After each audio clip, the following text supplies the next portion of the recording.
YouTube feed.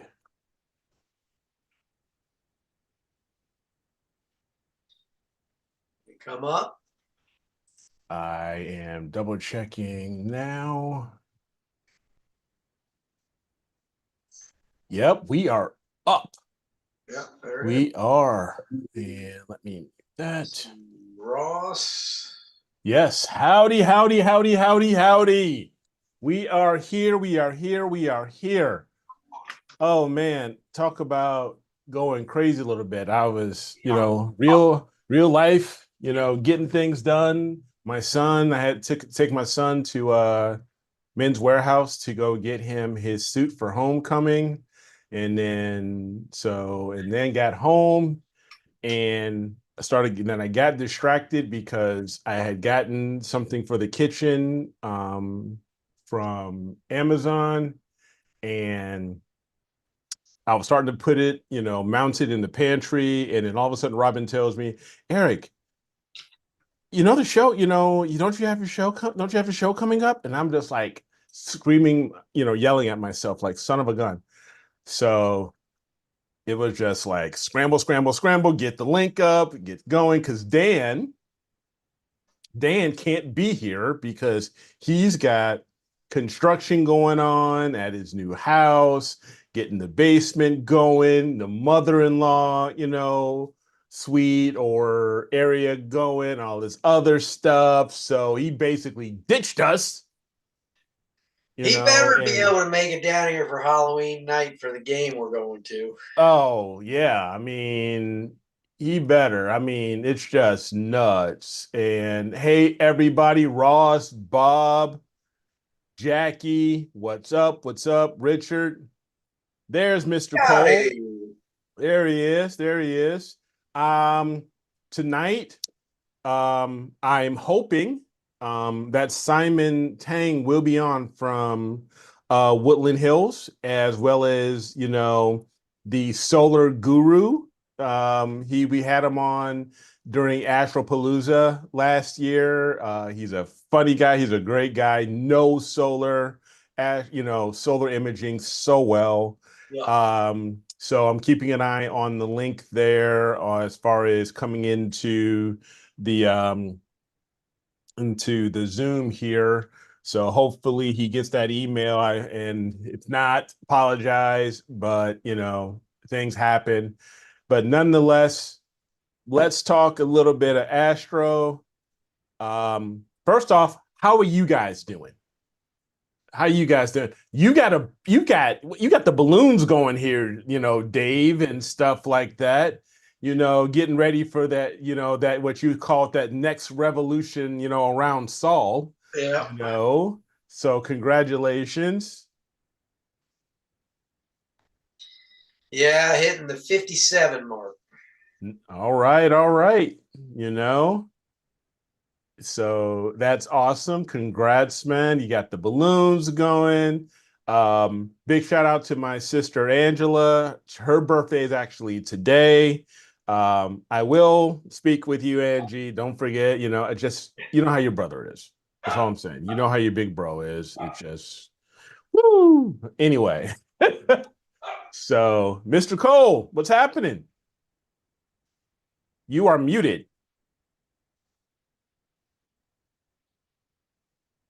There you hear me now? Yep, I hear you now. Yeah, things are good. Good. Hopefully it'll be clear tonight. We'll see. Okay. Won't be clear for me for a while. We're getting rain.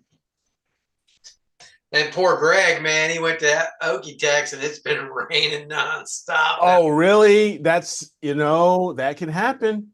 I think he said tonight was supposed to be good, but we'll see. Okay. I mean, but that can happen. What's up there, Mr. Draxler? Ross, yeah, nothing but clouds. Georgia right now is, who knows? I haven't gotten my Mighty Mount back, so. But I'm figuring, you know what? I'm going to get the Sim 60 set up, and I'm gonna, get something going here. So I think maybe tomorrow or this weekend, I'm gonna get the Sim 60 at least set up, and least get that bad boy going again, because I'm going nuts here. I'm having some serious withdrawal issues, from imaging and stuff like that. So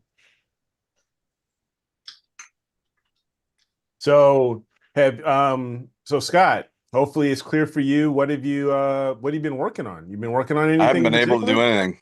No? No, nope, I haven't been able to do nothing. It's just, Okay. yeah.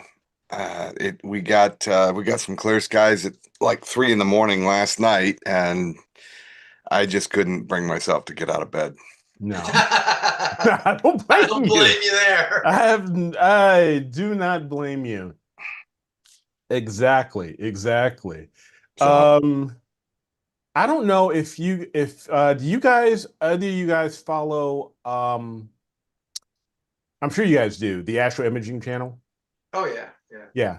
Yeah. This past Sunday, they had a gentleman on, who was very good friends with the late Miss Beverly Lenz.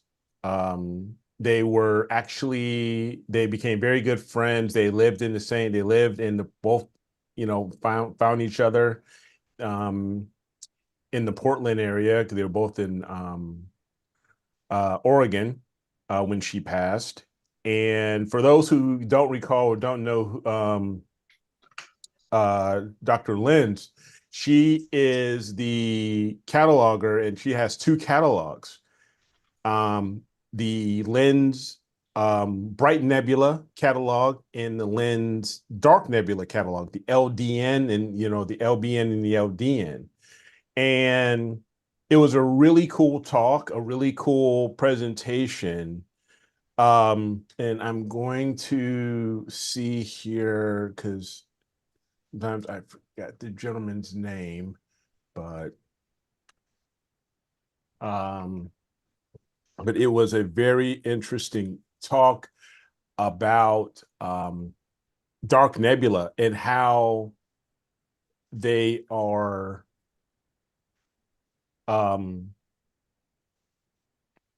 mislabeled or miscatalogued, and through not miscatalogued, but misrepresented in imaging. Sometimes if you're doing plate solving, or if you're doing say in PixInsight, you are doing the what's my image lookup, Yeah. the astrometry lookup, and a lot of times it mislabels the dark nebulae, and it can do it, and it does it quite a bit.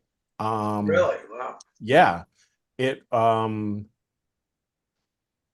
was the correct identification of Lenz dark nebula in astro images.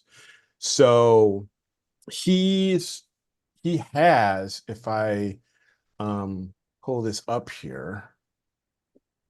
That's LDN or LB? Yeah, the LDNs. LDN. Yes, the LDNs. Because they're constantly, they've been known to be misidentified in PixInsight, Stellarium, the Aladdin Sky Atlas, and others, and other planetarium software. And the gentleman, Rod Pamir, I believe, is hope I'm not mispronouncing his name. He's been doing astrophotography for quite some time, over 30 plus years. He's got articles in Sky and Telescope and stuff like that, in Astronomy Magazine. But he was basically bequeathed by Beverly Lenz the microfilm of her catalog, of where she would mark. She didn't necessarily mark each nebula, but what she would mark in notes where, on the plates and on the mic, and she would mark on the plates. microfiche.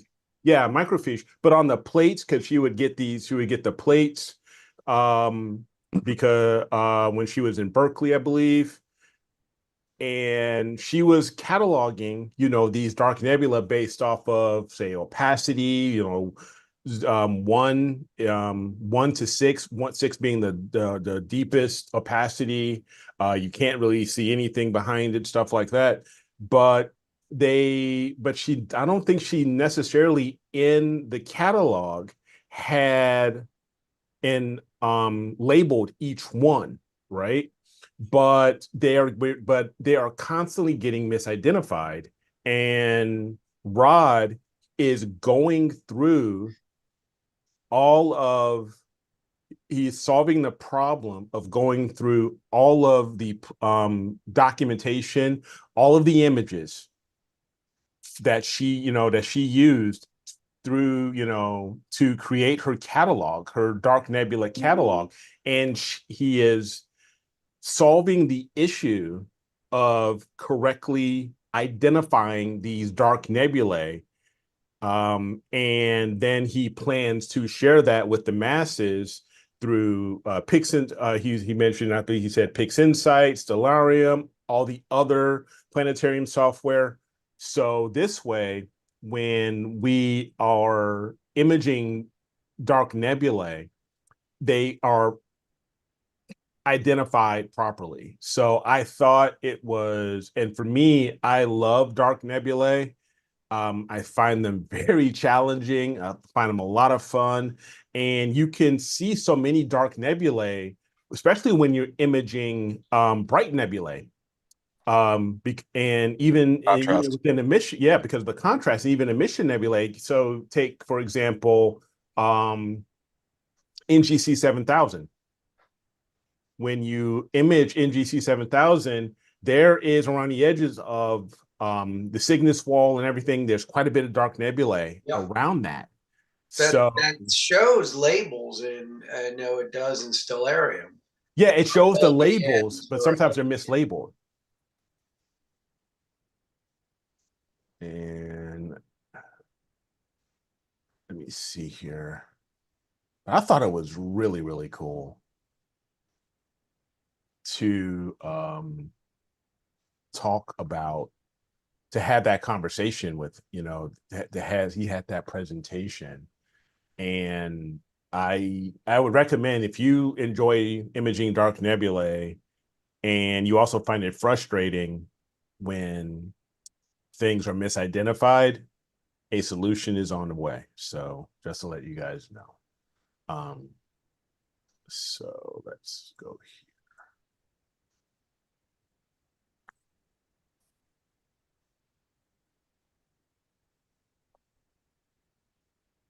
And let's see. So Simon may or may not make it. Like I said, I got the link to him, at pretty much at 0 hour. So we'll see if he's able to make it or not. And if he is, then fantastic. But Not just reschedule. yeah, if not, yeah, we just reschedule, not a big deal. So yeah, real life for me gets in the way so much. I honestly, I've not even had the chance to do the image of the week. It's just been absolutely nuts. But I will work on that tonight and get it set up. So come tomorrow morning or soon after the show, you guys can see who is entering in there. So I was on the on Marketplace, not Marketplace, but there's a Facebook group of astro imaging, astro buying and selling. Oh yeah, I saw that too. Yeah, and there's quite a bit of stuff there. And I've got my eye on possibly an ASCAR FMA 180. A 180. Yes. Yeah, so nice wide field. Not quite the 135, but not quite the Red Cat either. So right. it's right in between. So That's kind of cool. Yeah. So I think that is Is that a that's- quid? Is that a 5? I think it's a quad. Quad, okay. I believe it's a quad. And let me see if I can to pop this out.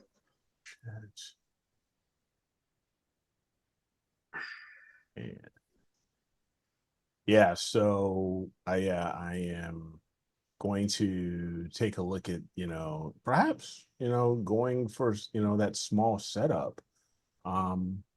I think they're, getting those wide field shots with the 185 and the 135, I think are pretty cool. So Matt was asking about Exactly. Smoking meat. That's me. Matt was asking about the quad or the dual bands by Altair. I was like, I told him I got the quad band, which is a great filter. But I don't know if anybody else has the 4 nanometer dual band. I think Tom Peters got the tri band, he says. Okay. Oh, the our tri RGB is what he has. Tom, is that what you used to do that Iris Nebula that you took? Was that the tri RGB that you took for that? Curious, because that was pretty awesome.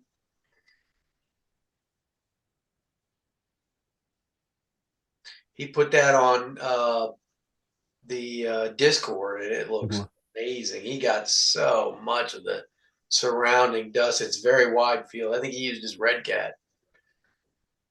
That's the Triad Ultra, yeah, Radiant, yeah, yeah. I don't. You can't get that anymore though. Yeah. Nope. Yeah, that's a 2-inch. I'm going to be putting that in one of these filters, throwing it up in the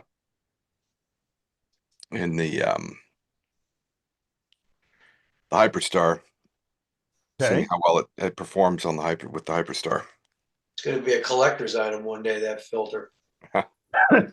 Certainly wasn't cheap. No, Sure, no. it wasn't. When that thing came out, it was mucho It dinero. was yeah, 1,100, I think. Yeah, yeah. Because I know I had the 1.25, and the 1.25 was about 750 or 800. Yep. It was ridiculous. But it opened up, it brought, it opened up the door for What's so many what's others. the bandwidth of that? I I think say it's it's like I think it's 4. 4, okay. 4.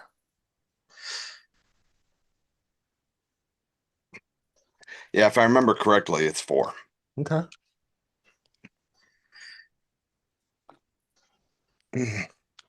Yeah, Sonia. I don't think it actually says on there, does it? Does it? May not say on it. It probably should. Well, if you could look up the stats, did it come with a stat sheet? Yeah, but I don't. Let's see. I thought it was wider than that. The Radiant, we're talking about the Radiant, the Triad, right? Yeah, they're Triad. Yeah, I thought it was a little wider than that.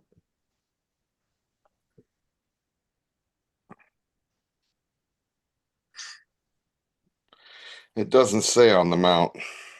Okay.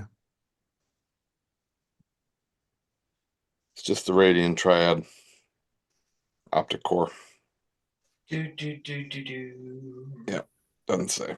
What's that on Google?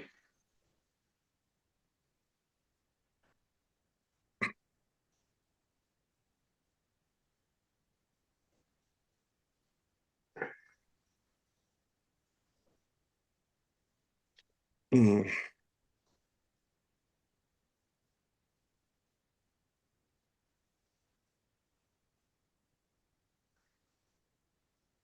Let me see if there's anything here I can say. 3 nanometer. Was it 3? Yeah, that's what it's saying. That's what I'm pulling up here off of the Huh. web, and that's going back to OPT's website, because it hasn't, it's still there. But it says it was a 3 nanometer bandpass for the tri-band filter. Hmm. Yeah, for the original. It was according to what I'm seeing here. And now you can get it from a Gina Astro for $658. Yeah, because they've taken it. Yeah, they've taken over all of OPT's line. So yeah, and yeah, even on OPT on Agina's site now, yeah, it says 3 nanometer for the 2-inch. It'll be interesting to see how it performs on. Oh, that's the ultra narrow band. It's the Ultra. Yeah. Okay, and here Well, then that's still $1,000. Yeah. Yeah. And the one that I had. Oh, but the it's one in the meant for corner, F3 or faster. It's okay. That's Okay. the other thing about it. No big deal. Interesting. The one in the quarter, it's saying it's hydrogen beta is 5 nanometer, O3 was 4 nanometer, HA was 4 nanometer, and sulfur was 4 nanometer Okay. on the, but that's what it's saying on the 1 1/4. So I'm wondering if it's actually about the same for either one. Yeah. When I talked to the people at I think it was OPT where I got it. Okay. Talked to one of the techs there, and I told him I was using it with the Hyperstar. He said, "Yeah, it should work fine with the Hyperstar." It So. should work. He didn't say, did he sound very confident? Yeah, no, he said I shouldn't have a problem with it. Yeah. Well, you're going to find out. Yeah. Yeah. Yep. So I did enjoy using it when I first got it, but yeah, that was a pricey little piece of glass. I thought and after I bought it and everything, I was going back and forth like, should I have bought this? It was almost like buyers were questioning my buyer's remorse, or just questioning it because it was just so much. And it was just one of those things, because at the time I was still using the 183 MC, and it was just me just really getting into astrophotography. And it was just one of those things like, am I actually spending this kind of money on a filter? Yeah, a filter that costs almost twice as much as your camera. Yeah. It was just one of those things. It was just crazy. But no, I held on to it for quite a while. For me, it's just I don't ever use a color camera anymore. So yeah. It's like all these, dual band, tri bands, all that. It's like, yeah, whatever. I mean, Yeah. but I don't use. Well, I mean, you don't use a Hyperstar. Correct. And I probably won't ever use a Hyperstar. So, Right. and even if I did, I'd probably get a filter drawer and filter do slider. one band a night. Yeah. Yeah, I mean, you can certainly do that. It's yeah, I mean, you could do that. Swap out your filters. Yeah. I actually was thinking about using my 2600 mono, for luminance. Okay. And just using the color camera for, color data. Yeah, I mean, that's fine too. Yeah, you're going to get great luminance that way. Yep. Well, I mean, you don't really need to have, crazy color data. It's just color data. Yeah. So the luminance is where, so I mean, that's one of the things I was thinking about doing, was swapping the mono. So yeah, as long as you can get your rotation, relatively close to what the color camera was. Yeah, I mean, that shouldn't be a problem. The rotation wizard, in Nina, and that the Hyperstar is just 3 little set screws with nylon washers. You just back those thumb screws off a little bit, and the whole thing just very gently turns. Okay, good. That's Yeah. good. Yeah, I can get it within a degree easily. Okay. So, It shouldn't be a problem. Yeah. But now we are also officially into fall, a few days now into fall. So we've got the fall targets out here. Yeah. And you've got,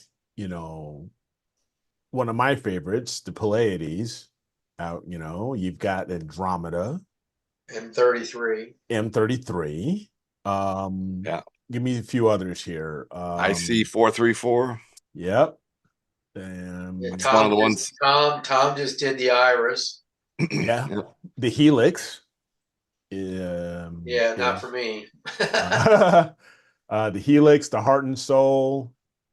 You The got Heart Nebula is nice because you got Merlot 15 in there. Yeah, Merlot 15 in there. Yeah, exactly. And you got Pac-Man.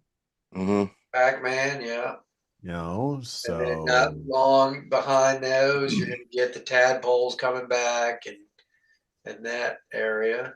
Yeah. Yes. Yep. Yes. It's going to be. As soon as I get enough data on the IC 434 on the horse head and flame, I'm gonna shift to the Pleiades. Yeah. I want to get with the Hyperstar. I want to get a nice nice look at the Pleiades. Now I've never shot the Pleiades before, so Really? No, I haven't. I mean I've looked at it for years, but I've never actually taken a picture of it. It's a cool target. It is a beautiful target. Yes. And Yes. LR, it's a broadband target. Yep. So but I'm not sure if I want to play around with maybe, a narrow band and see what I can get. But we'll see. Yeah. Yeah, Pleiades is one of my favorite targets. As a matter of fact, it's the one that when I dedicated to my sisters, because I don't know if you guys know this, I have 7 sisters. That's awesome. Yes. Yeah, it's pretty crazy. So I'm the only boy. I'm the oldest.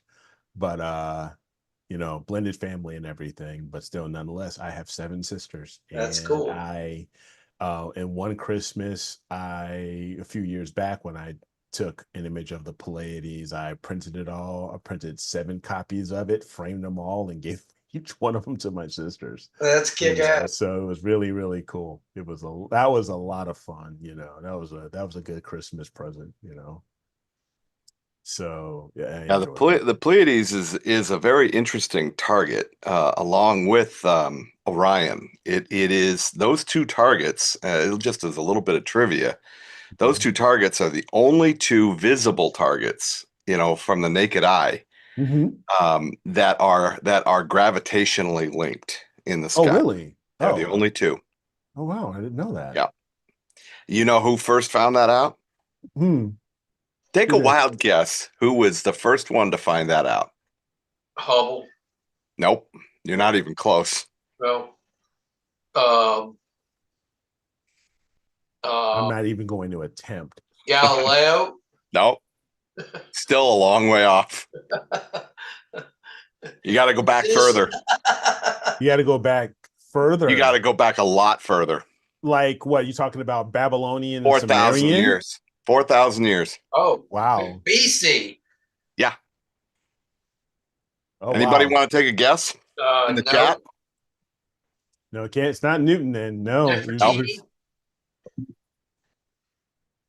Not Ptolemy. Somebody has got to figure it out. Not Ptolemy. Not Ptolemy, is it? Nope. It's not Aristotle. Nope. Nope. Got to go back further. Really? Wow. I'm stumped. This is cool. I'll tell you. I'm going to see if we get anybody can. Sonia says Zeus. Zeus. No. For one thing, Zeus wasn't, well, he may have been a real guy, but. Wow. Who is it? No, individual, not a people group. So the Babylonians, Socrates, Moses. No. Yeah, now you're getting closer. Oh, jeez. Ramses. No. Socrates. No, it's got to go a lot further back. So wow. You find it in the oldest book in the Bible. You want to guess what that is? Well, that's Genesis. No, Well, that's the first book. You would think it's the first book, but it's not the oldest. oh, well, The oldest book is the oldest book is Job, and Job was told by God that that in the 38th chapter, he said God told him, you know, can you determine the sweet influences of the Pleiades or the bands of Orion? He told him that he told Job that those two targets up there were gravitationally linked. Wow. Yep, Damn. that kind of interesting, isn't it? That is very interesting. well, didn't you say That's quite in interesting. your presentation about the Pleiades, Eric, that the seven sisters were to protect from Orion's bow, right? What's Well, no, yeah, the story of the Pleiades of the seven sisters of Pleiades, they were in mythology, Greek mythology, they were the seven daughters of Atlas. Hmm. Okay, they were the seven daughters of the Titan Atlas. And Orion, the hunter, was infatuated with them. Yeah. So he was and he was chasing, trying to get to, he wanted them, but Atlas, asking Zeus as a favor, asked him, can you help me with my daughters in Orion? And so what he ended up doing is he put the Pleiades just far out of reach Hmm. from Orion to actually catch. So Orion's constantly chasing Yep. I the got seven you. sisters. I got you. So yeah, and it was a really cool story. So yes, it is. So that's the Greek mythology. That's the Greek lore, behind the Pleiades. And it's also, someone mentioned, it's also the icon of the vehicle manufacturer, Japanese manufacturer Subaru. Scooby-Doo. Subaru is actually Japanese Yeah. for the Pleiades. So yeah. That's the kind of car that Scooby Doo rides, you know. Subaru. Super Ruby Roo. Hey Raggy. Ruby Roo. Super Ruby Roo. Yeah, exactly, Tom. You want a little something times 7. So yeah, that's very interesting. Gravity Really is one of dope. those it's one of well anybody who knows anything about physics knows that gravity is one of the four forces, you know, the strong nuclear, weak nuclear. You have the electromagnetic force and gravity, and Mhm. gravity is the weakest of all of them, and it pales in comparison to the electromagnetic force. And what Don't tell that to a black hole.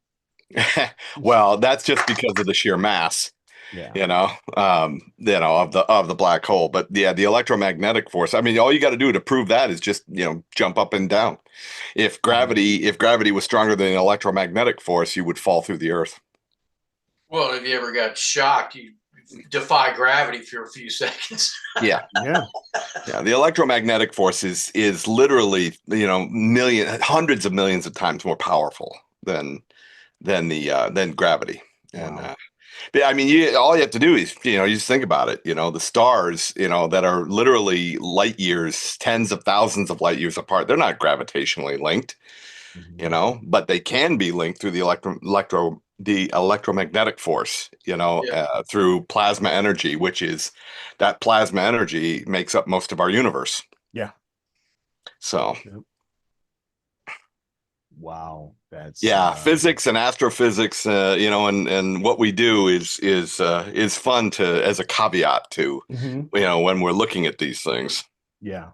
Yeah. If you can take a deeper,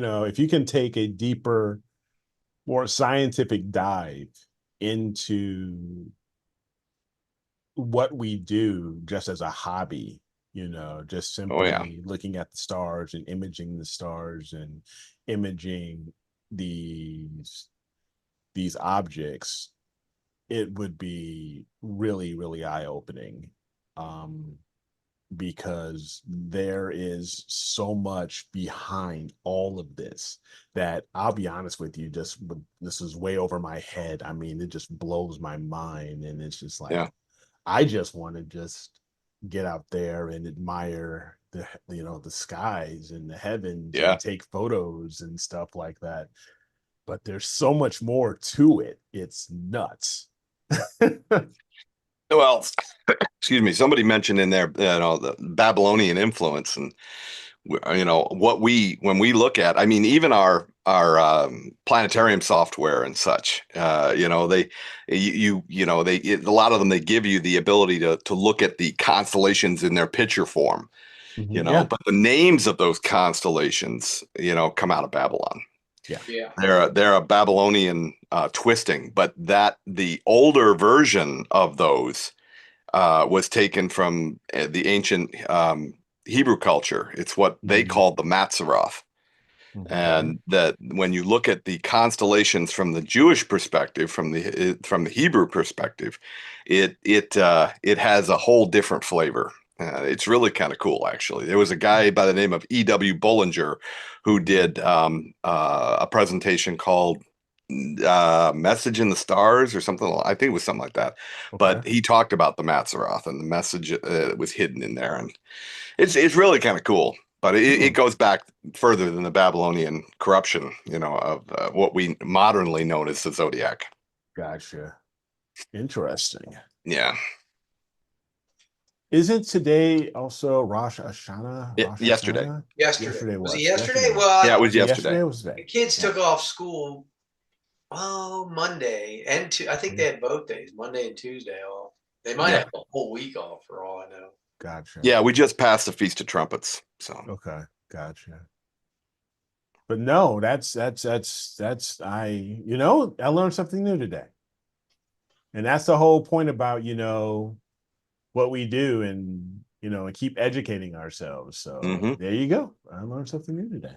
Awesome. yeah, I'll have to. I've got notes on some of this stuff. I'll have to dig that out, and maybe I'll do a short presentation on some of that one of these times. Yeah, you should. You should. I think it would be quite fascinating.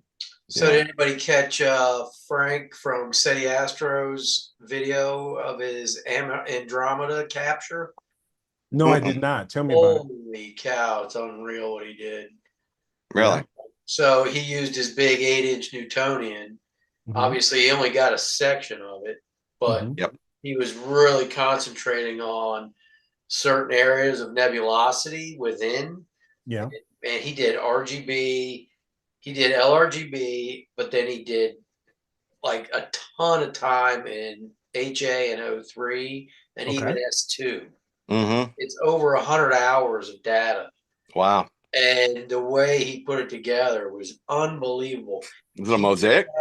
He had it to where the core, you can see the spiral arms all going all the way down into the core.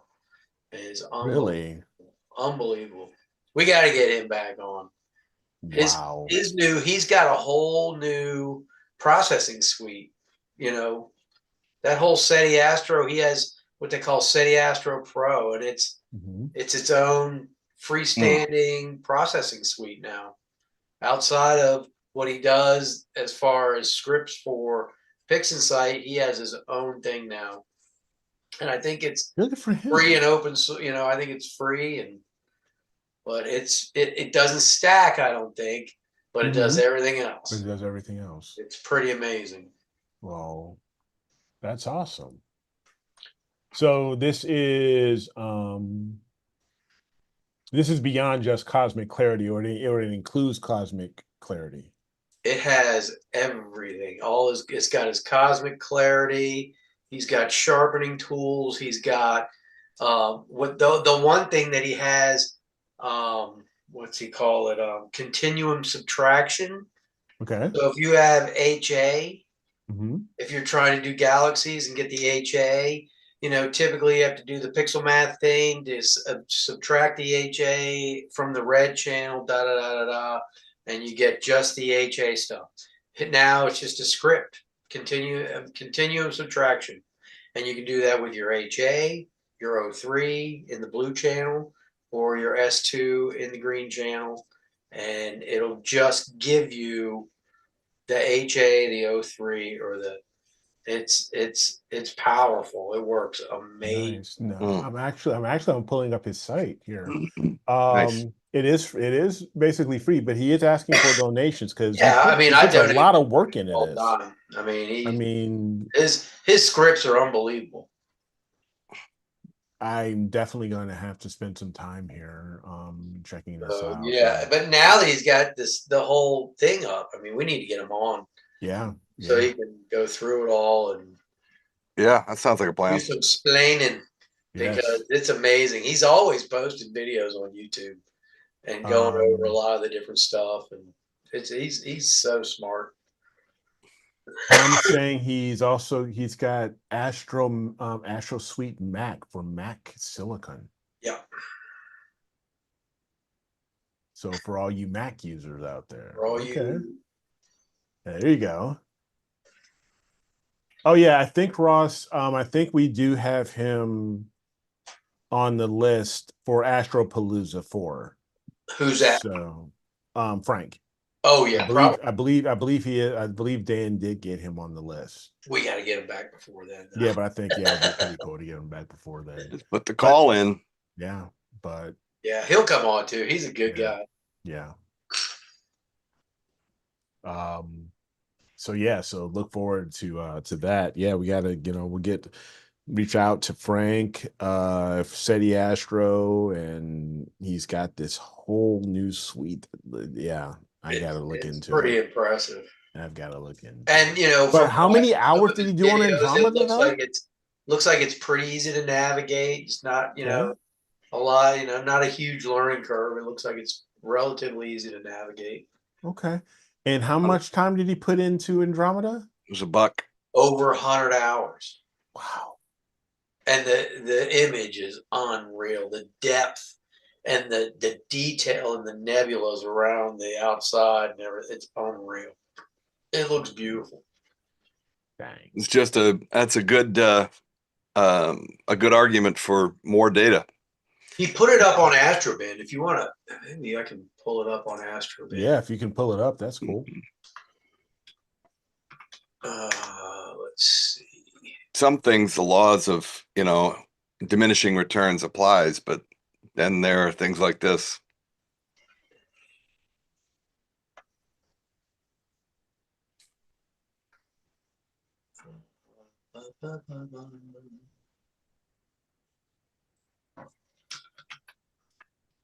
What he puts it under. Yeah. I guess he puts it under SETI Astro, but maybe not.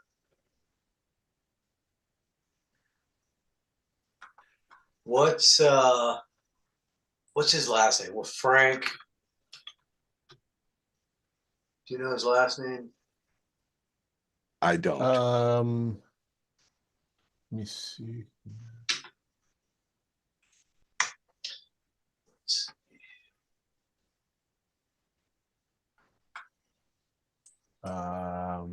No, I thought he may have had it on his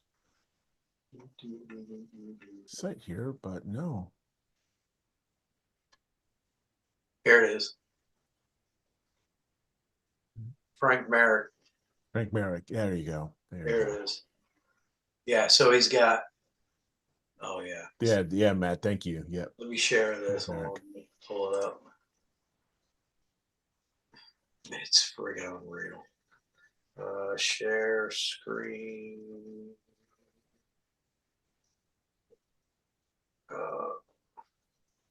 Where the hell's share? Screen We share. got 24 watching and only 9 likes. Come on, guys. Pump that number up. Boost that number up. Share. That? Like. Holy shnikey. Brian Cole or Brian Cole. Mm. And then so that's the whole thing put together. And if you look, you can see, look at this. Yeah, I can see that. This is his, just the HA. That's just the LRGB, Okay. and that's the HA extracted in the model. You see all those bands and all that stuff he's got there. Yes. Yeah. Here's the here's back to the regular. Ah, why can't it? There we go. Isn't that amazing? That is.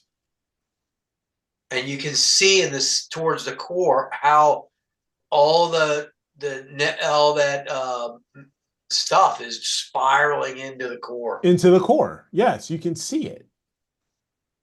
Absolutely. So cool. It was such a great. And the video, he gets really into it, and it's unbelievable to see how he did it. Nice. Well, I'm gonna have to spend some time on there. And Yeah, check that out. it's awesome. No, So, but and thanks for he sharing put that. down all the stuff. Is 10-inch f4 Newtonian, Okay. 294 Pro. Mm-hmm. So that's where he gets that detail, that bin one mode. Yeah, I was gonna say, but yeah, I was gonna ask, was he Yeah. doing bin one? Antlia filters.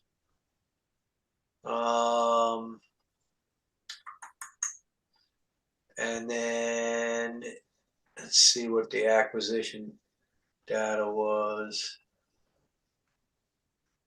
Oh, here, let's look at this. So I didn't even show you that. Look at this.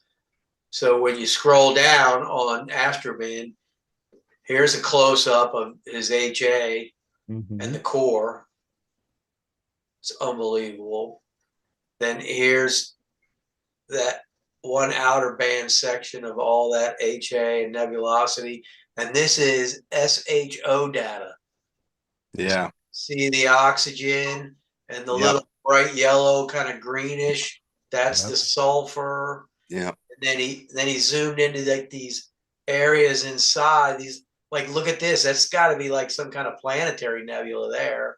Maybe, or it depends. I mean, it's so far away. Who knows? I mean, it could be. Can you imagine if you are a being who lives on one of the planets in Andromeda, and you are kind of doing what we're doing, and you're imaging? That could be something. That could be huge. That could be almost like Orion. We don't know.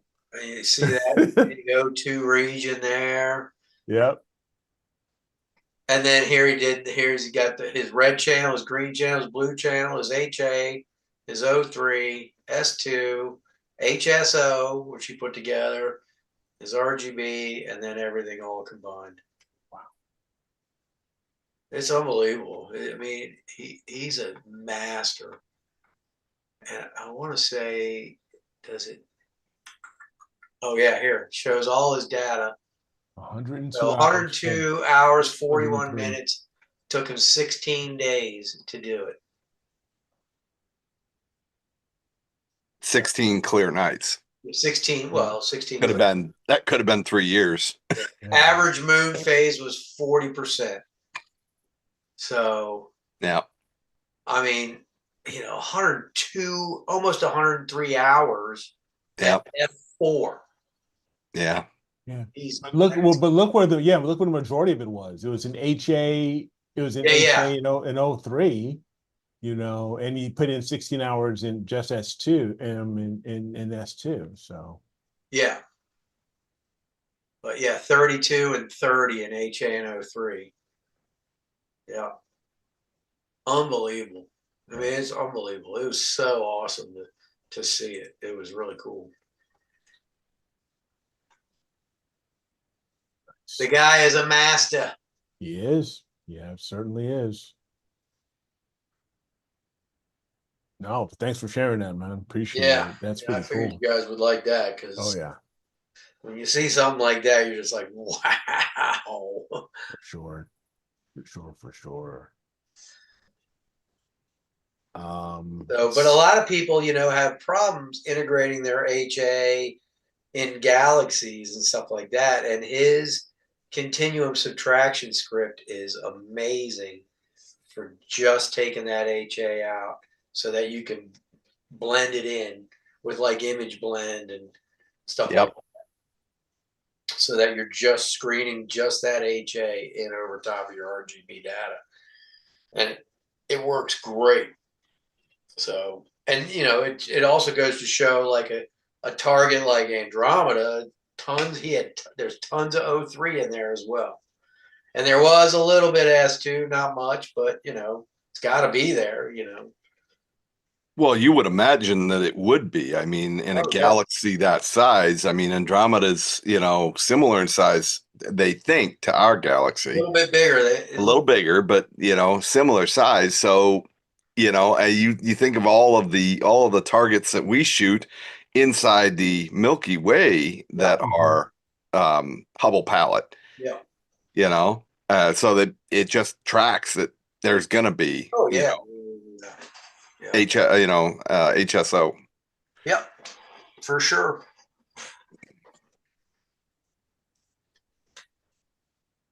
Just to give you guys, I'm going to give you guys a preview of what is coming for image of the week this week. Like I said, I'll get the poll set up after the show here. So, but let me share my screen. We do have a few entries here. One, we have a novice entry as well as experienced. So let's. Tom Peter, you better put that iris in there. No, he doesn't. No. Oh yeah, Tom. I was thinking. Sorry, I was thinking Greg. No, because he doesn't count. Yeah. No, Tom Peter's iris. Tom, sure. Awesome. Tom, sure. If he didn't put that in there, that would not be good. So here we have for our novice, we have Francisco C. He took the Eco Nebula with a 2600 Duo C11 on a C11 and at nano 3 nanometers. Yeah. SHO and RGB 3 hours per filter. No, 1 hour per filter. 1 hour per filter. Apologies, 1 hour per filter. Yes. So this is going to be our novice entry. So I'm curious, that's with a reducer or He didn't say. So he didn't say. So if that's an F10, that's pretty good. Yeah. For just 5 hours. Mm-hmm. It's not bad on the pillars. No. Really good. No, I'm assuming here a little more. No, not bad at all. And for our experienced, we have Josh and Jonathan, but here's Josh's NGC 7000. Oh, I think I saw this. This looks really nice. Yeah, I like that. And see when I was talking earlier about, the dark nebulae. Yeah. Yeah, look at all here, When you have emission nebula and you have bright nebulae, you're gonna have dark nebulae going along with it. Yeah. It's like a given. So it's a given. But the question is, how dark is it gonna be? And here we have from Jonathan. He had the Wolf Rayet and the Crescent. So from his Player One Poseidon with his Cat 91. Oh, nice. That looks really good. Yeah. Oh yeah, he's got the soap bubble. Yep, you got the soap bubble there too. Nice. So these are be coming into the poll. So get ready. So I'll give you guys a little preview. That looks really good. Wow, Yeah. I like that one. Yeah. That one actually from a photographer's point of view is kind of nice because I don't know if he did it intentionally, but the framing on it, the composition, it looks like it is set up in the rule of thirds. The rule of thirds. Yeah, where you divide the photograph up into thirds and you put your subject into 1/3 of it. Yep. Kind of offset. Okay.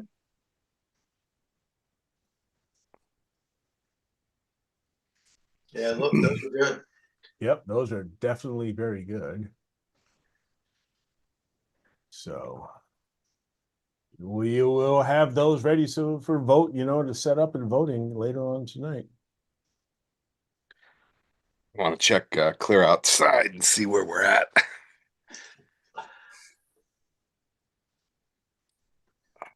Let's see. Yeah, it looks like next week I'm gonna have some clear nights, but of course then the moon's gonna be past half full. So Hmm. back to narrowband. Yep.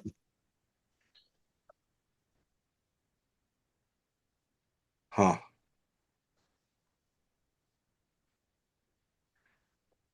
Yeah. All right. So some really good images coming up your way. So yeah, so unfortunately it looks like Simon won't be joining us, which is no worries. We would reschedule him and reconnect with him at a later date. So no problem. And Dan said he was going to drop in, but I was kind of wondering. I was like, I didn't think he was going to show or anything like that. He says he's just wiped and he's just got too much stuff around the new house. So The trials and tribulations of buying a new home. yeah, oh yeah, oh yeah. So yeah. Yeah. It's gonna be into probably November before things settle down for him. Oh yeah, it's gonna be a while. It's gonna be Just as long as he takes Halloween off so he can come down and watch the Caps play.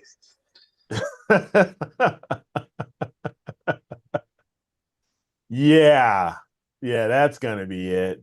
Yeah, so you can come down and watch the Capitals play. Uh-huh. Yeah. Well, I've already bought us tickets, so Oh, you have? Oh, okay. So you're all set. All right, right on. I got Well, the he'll make it. He'll make it then. and then I gotta plan a trip up there to watch them play up there. Okay. The island. Nice. Right Nice. on. So I'd love to hear if anybody's got anything that they've got going on. Let us know if you've been imaging lately and you haven't had a chance to get it really processed yet, but you've got a project going. I'd love to hear and what you guys have got going on right now, what you guys are working on. So that would be really cool to hear. So we've talked a little bit about the fall objects. There's a few other fall objects that are going to be out now. That because did we say that is a tadpole out going to be out in the fall? Tadpoles come out in the fall, usually towards the end of October. Okay. And you also are going to get the crab will start coming out. Mm-hmm. Yep. Matter of fact, let me see if I can find it here.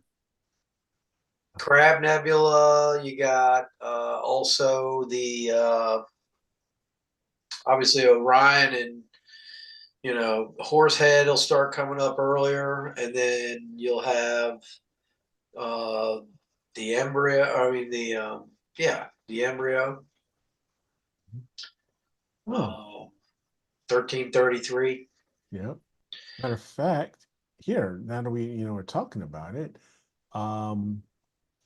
again, thanks to Charles Bracken for hanging out with us. And let me see here. I got my astrophotography planner, my custom edition here. So why don't we take a quick look at this? Yeah, let's do it. From Charlie here, and this is custom based off of my Your longitude, my latitude. latitude. Yep, exactly. So let's just take a quick look here at what's going to be coming up and this year and this season, and pretty much it's going to be right around here. Got elephant trunk. Yep. So I am going to start at maybe at 95, at page 95. So, but I like this because you got these custom charts that tell you and give you information as far as the amount of dark skies you'll get, as far as the transits of the moon and everything, so you have an opportunity, so you can better plan. So you have, you know, where your moonless nights are and everything. So you can better plan on when to image, as well as how much time based off of, you know, that period, that month or that time frame. You can better plan on how much time you're going to be able to image that particular target. So it's pretty cool information here that Charlie shares with you. But let's go over and he'll pop it out here as far as, you know, the moonless dark hours you have here, based off of, and he gives you about 3 years worth. Yes, we get 26 and 25, 26 and 27, and the visibility of all the objects. And for 20 bucks, this is some pretty good stuff here. But we're going to hop on over, what did I say, 95? So that's not quite. Yep. And we have the dumbbell. We can, you know, so here, that's one of the objects. Yeah, dumbbell's out now. Yeah, dumbbell's out now. Okay. So let's take a look at going a little bit further here. There's tulip, there's crescent. So we can get more towards here, because as you can see here, we are getting closer and closer to quality imaging hours as we get later into the season. There we go. Here we are. Iris. Iris, it's best time. You know, those quality images are right around 1st of October here in 2025 and so on. So Iris Nebula is a great shot and a lot of dark Right nebula. now, I mean, Yes. Ten Right of- now. Yeah, morning. you're absolutely right. it's going to be excellent. Dark and moonless. Yep. So you've got the Iris Nebula is one target. Lots of great dark nebulae right there in that reflection nebula, right around that reflection nebula. You got the flying bat and the squid.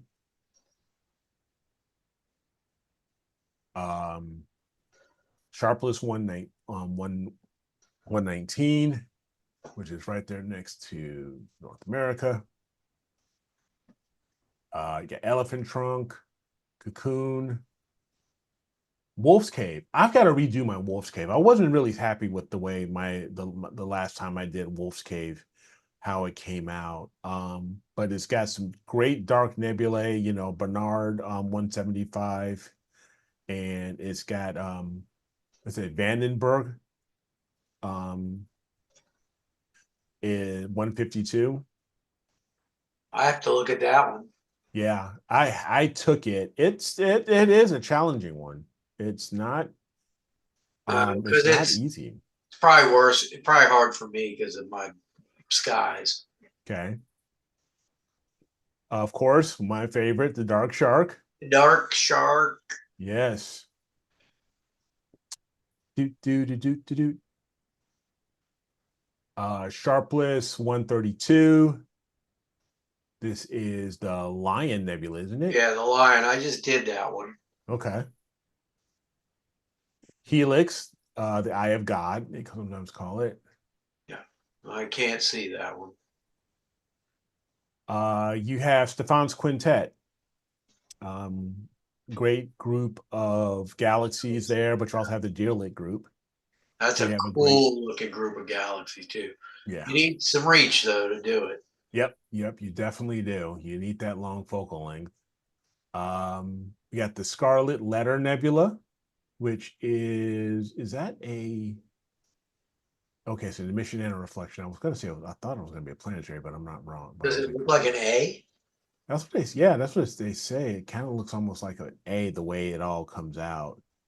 But it's some crazy, you know, nicknames you end up pulling for these clouds, you know. Wizard. Everybody, you know, you love the wizard. You got the cave. Yeah. The bubble and the lobster. I've taken the bubble and lobster are a lot of fun. You can, if you have a nice I did it with my 80 and you Yeah, I was get going to say both with the 80, you get a both. Yeah. If you use your 80, you know, 70, 80, you can definitely get them both. Yeah, you get the bubble, you get the lobster, and you get there's like a little, I guess it's SH2163 you can get in there. You get a lot of stuff when you with like my 80 got a lot of that stuff in there. Yeah, and right near there is M52, Messier Oh, 52. yeah. So you can get quite a bit there. Yeah. Sharpless 171 and said 214. This looks like one that's really, really good size narrowband target. The Garlic Nebula. This was one of my favorite and also one of my most challenging ones that I did personally. The Pop Balloon Nebula, the Garlic Nebula, whatever you want to call it, CTB1. Yeah, you know, you did that up in Chicago, so you got to try that down there. I got to try it down here. With your better skies. Yes, I do. There's going to be a lot of great targets here. I need to try that with the Carbon Star. Okay. Because just the faster optics might help that. Yeah. You have, of course, you have Andromeda. Right. Yeah. The Sculptor Galaxy is another galaxy in the fall that you can grab. Pac-Man. Fever. Yeah. The Ghost. The Ghost is an awesome target to go after. IC59 and IC63. Oh, Ghost of Cassiopeia. Yeah, the Cassiopeia. The Ghost. Yes, this is a fun target to go after. I got to do that with the Carbon Star too. I tell you though, get those star spikes off that monster star there. Yeah, Gamma Cast. Gamma Cast is so freaking cool. Yeah. But dang, that's you've got to be able to control Gamma Cast because that is a bright dang star. Oh yeah. M33, the Triangulum. Also, now we're getting more into November and everything, so we're definitely, in the heart of the fall. Yeah, so now you're going to end up with Orion starting to really pop it earlier at night. Yes. NGC 891 is another one that I haven't gotten, but I think I'll try to go with that one with my Edge. Heart and Soul. Yeah. We got another galaxy here, NGC 1097. Another Reflection Nebula in Perseus, NGC 1333. I think I've actually maybe went after NGC 1333. Yeah, that area is so hard to get unless you're in really dark skies. Okay. I mean, you can get it. 1333 will pop, but getting that molecular cloud really come out is really hard. Okay. But that's a challenge then. So that sounds like a challenge then. That's a great area. Yeah, if you're in Bortle 4, 4.5, oh man, you probably get it really good. And Bortle 7, it's tough. Probably a bit tough, yeah. So we're in the heart of, you're really deep into November here, to get those really the great imaging hours, that we're looking at. Keith wants to know, where's the Scarlet Letter Nebula? Where's that in the sky? I go back here. I can scroll back, not a problem. Scarlet Nebula.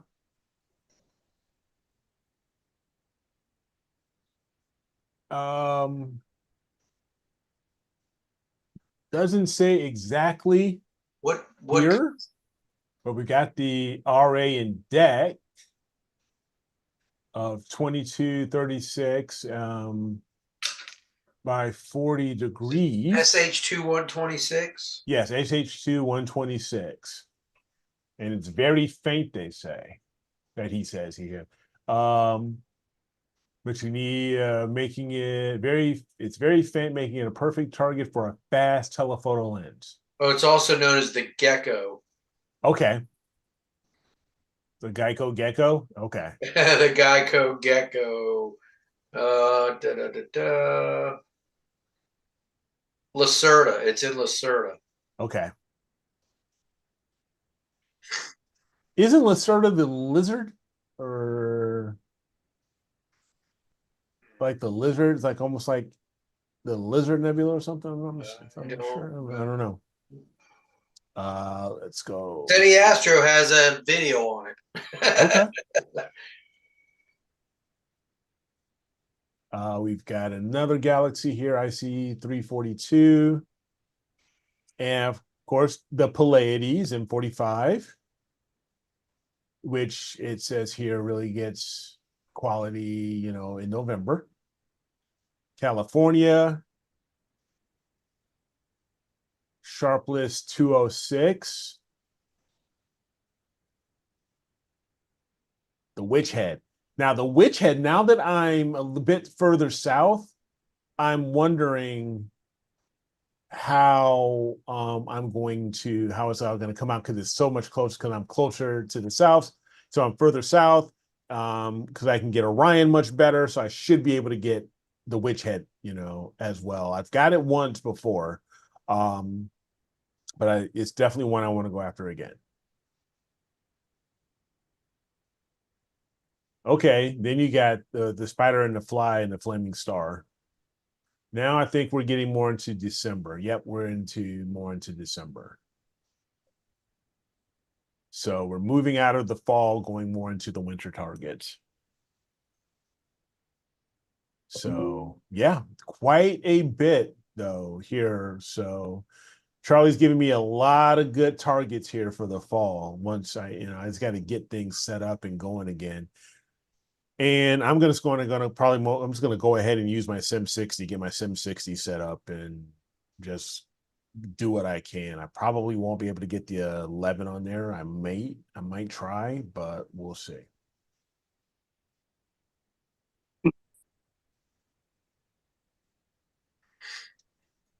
Any word on the T? No, nothing yet. Nothing yet. That's what I'm saying. I'm just probably going to get the Sim 60 set up. And because I got that back, you know, months ago. They, you know, super fast turnaround from Ioptron. They're just up there in Massachusetts where I sent it off to, and they just knocked it right out within a week. And You haven't called them? Oh yeah, I've called. Oh yes, I called, and they've said that there's just so many ahead, but according to the office, I was supposed to be like either next or second to next, you know, in line. But I believe either Norm or Joe mentioned a person. I don't know if they're online right now. Oh yeah, Norm was telling. Yeah, like maybe there's a person I can Yeah, contact. they both know a guy, but you know, you would think at this point, once they got it, they'd want to tear it down, figure out what they need, Mm-hmm. and you know, maybe then they have to put you off to the side until they can get everything they need to put it back together. Yeah, but at least they could talk to me and tell me, okay, this is Yeah, the okay, situation. we've evaluated it. This is what's going on. Yeah, basically say you're screwed. We can fix it. That's what we do at the shop. Let's just put it that way. Yeah. Get their cars towed in. We try to at least evaluate it, you know, as soon as we can, and then let the people know, well, you know, I'll probably have it back to you tomorrow, or maybe next week, you know. So, Sonia, you have no idea how high school was, man. Sonia, you have no idea how high school was with me and, you know, my sisters who were at the high school age. Oh, good. Even in middle school, it was they were a pain in the butt. But high school was good. God. Are they all around your same age, or? No, they slowly stagger down. Okay. I want to say in the lineup. Yeah, because like I said, we're blended. But the ones who were with me during my high school, you know, I had four sisters at the time who were with me at around that high school, middle school age, and yeah, the drama they used to come back with. Yeah. That's all I the can say. teachers that go, "Oh, you're so and so's brother." I've had that. It was more, oh, you know, and then the girls would say, to come back and say, because I was the oldest and, I would have the teachers first. Oh, you're Eric's sister? Oh yeah. Oh, I hope you're a I better know. student than Eric was. Well, no, I was model. I was the model student, I'm just saying. I was the model student. I even got awards, saying Eric's just the best student there is. Oh God, you had to give him But yeah, something to live up to. exactly. Ugh. Exactly. I had to set standards. I love them all, but they couldn't hold up. They couldn't hold it. They couldn't hold up. Oh man. Are we doing Zoom this Friday? Probably. Even though we did it last week, we probably will. I think it's been a great time, having, so many of the crew and gang on. So why not? Why not have it for this Friday? I mean, this fun. is the usual. I mean, this would be the normal fourth Friday anyway. I mean, Yeah. I think last week was an anomaly because Dan was. Yeah, it was Dan, and I believe also because of Ben's passing and everything, that made it where I thought it was a good idea to have it last week. Yeah.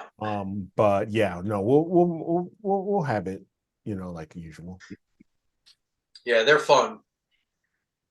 Yeah. Norm. Hey, was it you or Joe who mentioned someone from Software Bisque that you recommended I should get a hold of and just ask for? So let me know. Because I'm just curious. It's been a while. I mean, it's been a few months. So yeah. Virtual star party. Yeah, that would be something. Star party. Yeah, we were on one night and somebody was setting up their equipment. Was it Chris? Chris Freerkson, I think, one night was setting up his equipment, getting it all ready to go. And That's what I'm trying to do now. I'm warming up the rig right now. Are you? Mm-hmm. Be cooling off the camera? No, I haven't even homed it yet. So I haven't turned anything on. I've turned it on, but I haven't done anything yet. I got to walk out there and get it into its home position. Well, it's dark, dude. Yeah, I know. But I mean, I don't want to walk away from the camera. So yeah. It's been so many, months that I haven't imaged. I know and you're I'm gonna gonna be be like a kid in a candy store when you I get am, and I hopefully, gotta try knock to, on wood, you won't have what, I it. got to break out my notebooks to Yeah. try to to refamiliarize myself with everything. Go down your checklist like a plane. Yeah, I am. Do this, gotta do that. Yep. It's gonna be fun. You remember I was telling you guys the other night I couldn't get my Alto and Giotto to connect. Okay. So I bought new USB cables, hooked them all up, and works fine now. So See, and it's there it funny. is. I tried like 3 or 4 different cables. It just shows you. I mean, I had a bunch of crappy cables. The one I had on there that worked for a long time just went bad, and so I had to get redo. Got a couple new ones, and sure enough, it connected, no problem, everything working. So, but it was funny. The other night I was imaging, and I went, and the next morning I wake up, and I see on my my laptop screen that it lost connection to my Carbon Star computer, my little Melee. And I was like, lost connection? What the hell happened?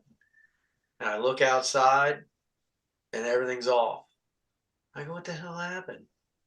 I go walk out there and the power cable at my little micro power box during the flip, boy, pulled out. I was Whoopsie. like, damn it. Oops. So I got 8 images and it flipped. And when it flipped, the cable pulled out of its socket. I was like, all right, we got to figure out a way that that's not going to happen. Yeah. Yeah. Whoops. Yeah, you're definitely going to figure that out, bro. Yeah. I was like, God damn it. Oh, man. funny. So I yeah. I have where is let's see, share. I guess I'll just do that there. So this is a 60-second shot of IC434, but Mhm. I decided to frame it a little different, you know, with the flame straight up like a torch. Uh-huh. Yep.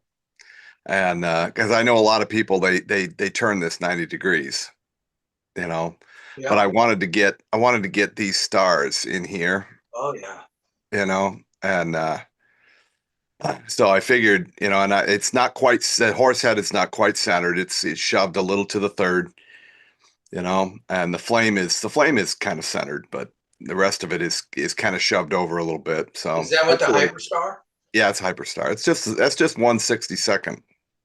Wow, that's great. So, but that's the second target. I'm trying to finish up um I'm trying to finish up uh my mosaic on Okay. the Cygnus loop, and it just I got to get it done because it's setting earlier and earlier and earlier. So Yeah. Yeah, uh, that's my horse head. yeah, it's a beauty. Yep. I love that flame. Slide the other way. Let me see that flame the other way. Oh yeah. The flame is really bright. I'll tell you what I like is this area right there. Oh yeah. That reflection That area right reflection. Yeah. Yeah, is so cool when you zoom in on it. There's a lot of stuff in there. It looks really yeah. Yep. but But I'm assuming too that there's a fair amount of gas above the horse head. oh yeah.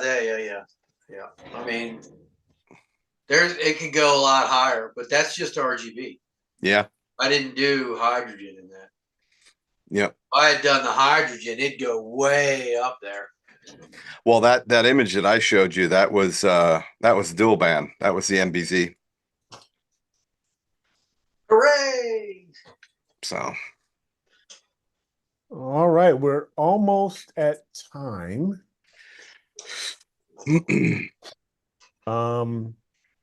Hey, yeah, Norm, one thing I'm gonna have to start figuring out is all the through the mount cabling how-tos, what was because that? what, the balloon?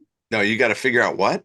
The through the mount cabling for my Paramount, Oh, how to get that set right, because sometimes it just I have a hard time figuring out how you're not putting, so much pressure on your USB cables if they're coming up through the mount, and then you're sitting your OTA, your rig, basically in the saddle, right? And you're using a Losmandi, dovetail. Yeah. How are you not compressing those USB cables? You know? is it routed or is it It's through, it's supposed to be through, it's it's a pass through? through. Yeah, I think it's coming through the top of the, inside the saddle, and then it's coming out the back end of the mount. Down, you go down and go back in out of the mount from the back. But it's almost, because I also, with the Ioptron, Sim 60, even the Sim 70, you have that, It's on the pass through where it's you on the can go head. That's through. on the mounting head, right? Yes, it's on the saddle. It's in the saddle because you have the hole. You can snake through and everything. But when you have so many cables, right? It's almost like how does this make sense? How can you actually do it without compressing, or having struggles with, the cables being so, getting so thick or whatever. I mean, unless you try to figure out a way to keep them all nice and flat and get them out and get your rig on top. It's one of those things. I'd have to see I'd have to check it out. I'd have to see how it looks. Yeah. Norm says I have 2 wires for power and cats and one for Cat 6 through the mount. Okay, well, maybe if you're doing just power, you know, if you're not doing everything else, right? But if you're just doing power and Cat 6, then that I can see it. That would work. Yeah. Well, If why you would you be putting everything else through the mount? Aren't your computer, isn't your computer up on your telescope? Okay, I'm getting tired. I must not be thinking right. Yeah, because everything is here and is going right, you know, because you got the, you know, because I got my, you know, I've got my Pegasus, everything, the power box is sitting on top, and then Nina and everything, and then it's going right. Yeah. So yeah, it's just basically power and yeah, you're right. No, you're absolutely right. It's just power and Ethernet. Correct. Right. So whatever. Yeah. And that's Okay. that's I'm just basically getting the only tired. thing that hangs off my mounts is the power, and on the other it's the power and the Ethernet, and that's it. Yeah, yeah. Everything else is Everything else goes from the top to whatever's on the scope. Yeah. Yep. Yeah. Exactly. Well, also maybe the USB for the mount, Yeah. So yeah, because the USB for the mount, that's going it- from my Pegasus. It has to go down because it has to go through it and back out because the USB input on the mount is at the base. correct. And I had the power out of my Eagle going to the mount, and it snagged on Mhm. one of the adjustment knobs and ripped the friggin' thing apart. Yeah. And now I'm just basically using the power adapter that came with the EQ6 and running it just straight to the ground Right. because it won't get snagged that way. Right. So I love the Eagle and having those power outs and everything, but for having it on the EQ6, there's too much of a chance it's going to snag one of those adjustment knobs, Mhm. and I won't know it until it's ripped the thing apart. Yeah. Because that EQ6 will rip a cable right out. Yeah. Same with any of these new harmonic mounts too. They're even Oh, hell yeah. more likely to Mhm. rip a friggin' They won't even slow down. Yeah. So. Oh, good point. Yeah, I had on mine, I was looking for a picture of it. I'm not sure if I can find it fast. But I'd routed my my power cable for the 300 and the USB for the 300 together. I had tied them together. I've got it with a nice loop Mhm. coming up and around, and I've got a throttle spring. I just had a couple extra throttle springs from carburetor rebuilds I've done, but I just took that throttle spring and hooked it, bent it around the wire and hooked it up onto the Los Mondi plate, Mhm. and that provides a little bit of tension so that it won't flop around on me, but it has give on it, and it worked really well. But I was looking for a picture of it and I can't find it. Yeah, the data cable I use for the EQ6. Right on, Norm. Right on. The data cable I use for the EQ6, I use one of those coiled USBs. Yeah. Yep. And it's nice because it can expand and contract. Yep. So it has a tendency, once you've moved away, it'll pull out. But as you come back, it'll pull back together and it won't hang down and loop against something. Right. Gotcha. Yeah, Norm, thank you. Yeah, shoot it to me in Discord or some. Yeah, shoot it to me like a DM in Discord, and I'll take a look at it whenever you have time. Not a big deal. All right, guys, it is 9:30. Final thoughts. Scott, you got any? I'm just gonna go image. Go image, man. Good luck. Go image and Happy have hunting. fun. Happy hunting, that's for sure. Super Dave, any final thoughts, man, before we get out of here? I just hope you guys hope Scotty gets some good images. I hope you get Mhm. your mount. I hope you hear about your mount soon. Yeah. That would be driving me nuts. Yeah. Yeah. Absolutely. You're going So- crazy, crazy, crazy. Yeah. Otherwise, Eventually I'll learn, I'll get more mechanically, into the mounts. I mean, I can change my oil, I can put in spark plug, I can do all these, I can put a computer together, but these mounts make me nervous. very basic So, machinery. That's all. yeah, for Clockwork. sure. Yeah. For sure. Hey, just not so small. Right. All right, guys. Don't forget to check out Image of the Week later tonight or first thing tomorrow. I'm going to get these images up, and so everybody can start voting. Thank you guys for hanging out with us so much. Don't forget to like the show, leave comments, do all that stuff. Open Zoom night on Friday night. Sorry we didn't have Simon on, but I know we're going to be able to reschedule him and he'll be on soon again. He'll be back on again, so don't worry about that. Make sure as soon as he gets it up, go vote. Yep. Go And, vote. Go Real vote. quick, thanks everybody for the birthday wishes. I appreciate it, really. I do. Love you guys and hope everybody is doing well and stays well. Yep, absolutely. Absolutely. Yeah. Hope you have a great birthday there, bud. Until next time, we will see you guys on Friday. And as always, keep imaging, keep educating, and clear skies. Take care, everybody. Zoom call coming up on Friday. Later.